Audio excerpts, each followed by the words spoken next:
Now we want to get some more analysis into this story. Joining us in the studio is Mr. Teng Jianqun. He's director of the American Studies Department at the China Institute of International Studies. Welcome to Asia Today, Mr. Teng. Now, first of all, help us understand the diplomatic implications if the row continues to deepen. What kind of fallout can we expect, not only between the DPRK and Malaysia, but also in the bigger picture for situation on the Korean Peninsula, since the North and the South are also exchanging blame at each other?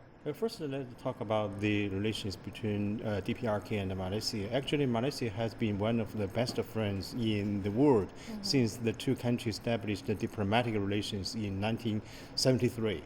And Malaysia not only gave economic and financial support to DPRK, but also in UN and in some human rights conference, Malaysia, delegation always gave veto, to the resolutions sponsored by the Western countries. So I think that might be the reason why, Kim Jong Nam was killed in Kuala Lumpur, because that is a very easy city for the citizens everywhere, can be traveled there.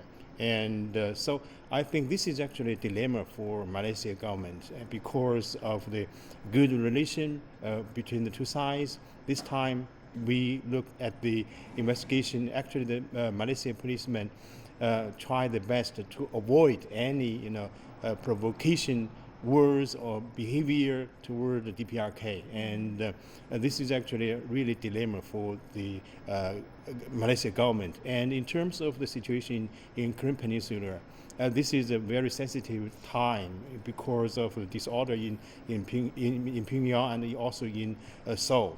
So, and also the coming military drills with ROK and the United States. Right. So this is actually a very sensitive time for the parties concerned. How can they cool down the death of the half brother of Kim Jong Un? And also, it's been almost a week since the news of Kim Jong Nam's death broke. This is the right time for us to maybe pause a little bit and reflect on the implications of this developing story. Why has the death of a man who does not carry any political titles attracted so much attention and triggered so many speculation worldwide? Yeah, you are right. Kim Jong Nam has been away from the politics in DPRK for many years, especially, in recent years, he just tried to do some business in Macau, in Malaysia.